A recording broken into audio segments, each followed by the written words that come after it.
pessoal, sou Lúcia Lima, sou professora de português e hoje nós iremos aprender sobre frase, oração e período. Ficamos atentos à aula e boa aprendizagem. Então, o que é frase? Frase é a unidade comunicativa que possui um sentido completo. E as frases, elas podem ser frase nominal, que é sem a presença de um verbo, ou seja, só tem nomes, frase nominal. Temos a frase verbal, que é aquela frase que possui verbo, frase com presença de verbo é a frase verbal. E nesse contexto, frase com verbo, nós chamamos de oração, que é oração, é aquela frase que possui verbo. Nem toda oração possui sentido completo, portanto, nem toda oração é uma frase. Recapitulando, frase possui sentido completo, seja ela verbal ou nominal.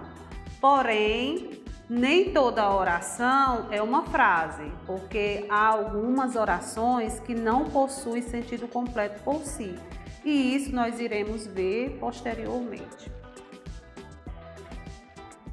E aí nós temos os exemplos das frases. A frase boa prova é uma frase nominal, porque não tem verbo, porém possui um sentido completo.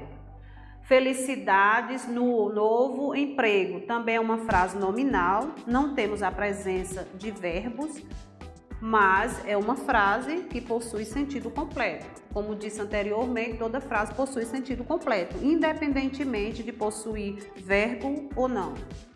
E a oração? A turma jogava bola. Nós temos a oração, temos a presença de um verbo que é jogava. Ela adora passear com o cachorro. Nós temos dois verbos, que a gente pode chamar de locução verbal. Temos o verbo adora, passear, é uma oração porque possui verbos. Pois agora nós iremos falar a respeito do período. O que é o período? O período é um enunciado, é uma frase formada por uma ou mais orações.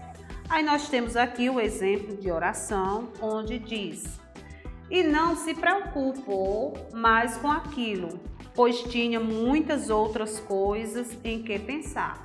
Eu disse que toda oração tem que ter verbo. Nós temos 3 verbos. Por esse motivo, nós temos 3 orações.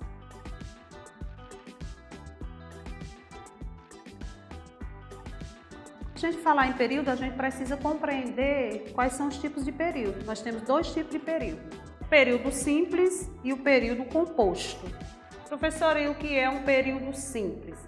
Período simples é uma oração que contém apenas um verbo, ou então uma locução verbal. E o que é locução verbal? É a junção de 2 verbos. Então, recapitulando, período simples é aquele que possui apenas um verbo, ou então uma locução verbal, que é a junção de 2 verbos. E temos aqui o exemplo de período simples. Ele comprou um celular novo, possui apenas um verbo, por esse motivo é um período simples. Ele vai comprar um celular novo, possui uma locução verbal, o verbo vai e comprar. Por esse motivo, é um período simples, o qual é formado por um verbo ou uma locução verbal. Bem, vamos compreender o que é o período composto. O período composto ele é constituído por 2 ou mais orações, construídas em torno de 2 ou mais verbos ou de locuções verbais. Vejamos um exemplo. Se eu digo assisti à aula e compreendi o conteúdo, nós temos um período composto, porque nós temos 2 verbos, os quais são assistiram e compreendi. Período composto. O número de orações corresponde ao número de verbo ou locução verbal. Então, como citei no exemplo anteriormente, assisti à aula e compreendi o conteúdo é um período composto porque possui 2 verbos. O período composto pode ser formado por oração coordenada e oração subordinada. Vamos compreender o que é uma oração coordenada e o que é uma oração subordinada. Vejamos bem. O período composto por coordenação, ele é formado por orações coordenadas, isto é, orações independentes, mas com uma relação entre si, essa relação sintática entre si. Nós temos o exemplo, ele chegou, jantou e foi dormir. Nós temos 3 verbos. Ela é uma oração coordenada porque nenhuma oração depende da outra. Vejamos, se eu digo ele chegou, dá para compreender.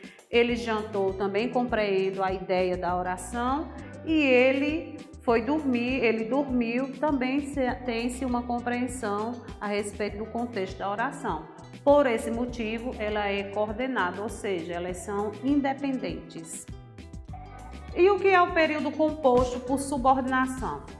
A palavra subordinação nos remete à ideia de depender de alguém. E essa dependência vamos compreender nesse contexto de oração subordinada, onde nós temos a oração principal, que é aquele verbo que coordena, que explica melhor o sentido da oração. E a oração subordinada é aquela que depende da oração principal. E elas se complementam, por esse motivo elas são subordinadas, uma depende da outra. Então é formado por orações que dependem uma da outra para estabelecer uma relação de sentido na oração. Nós temos o exemplo: não era permitido que as pessoas fossem ao jogo sem ingresso. A parte que está em destaque vermelho é a oração subordinada. E essa não era permitido é a oração principal, as quais elas se comunicam, elas dependem uma da outra. Por exemplo, se eu digo não era permitido, o que não era permitido? Precisa de um complemento. E esse complemento da oração é o que se chama de subordinação na oração. O complemento é que as pessoas fossem ao jogo sem ingresso. Do mesmo jeito, se eu falo apenas que as pessoas fossem ao jogo sem ingresso, fica meio descontextualizada a compreensão. Nesse contexto, entende-se que a oração subordinada é quando elas mantêm uma relação de dependência entre si.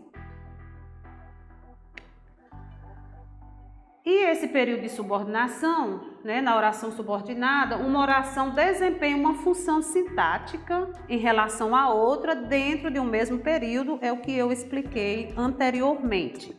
Aí temos um outro exemplo. Tenho esperança de que ele consiga chegar. Nós temos o verbo tenha, que é a oração principal. Nós temos o outro verbo na oração subordinada, que é chegar.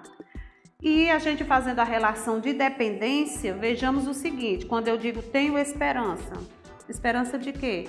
É necessário que haja uma completude de entendimento dessa oração. Esperança de que ele consiga chegar. Aí pegamos a oração subordinada. Se eu falo que ele consiga chegar aonde, com quem, em que contexto? Nessa situação de entendimento, entende-se que tenho esperança de que ele consiga chegar, é uma oração subordinada porque elas precisam desta relação de entendimento de uma para com a outra. Aqui está o resumo do que a gente já estudou na aula de hoje e em aulas anteriores, que está exposto aqui. Fica o convite e o desejo de que vocês estudem, pesquisem, façam as atividades propostas pelos professores. A gente estudou os tipos de sujeito, os tipos de predicado, que é predicativo do sujeito. Estudamos o complemento nominal, os tipos de objetos, objeto direto, objeto indireto, objeto direto e indireto ao mesmo tempo. Vimos na aula também o adjunto adverbial, adjunto adnominal, aposto e também o vocativo. Então, encerramos aqui a nossa aula. Espero ter contribuído com o ensino-aprendizado de vocês e boa aprendizagem até a próxima aula.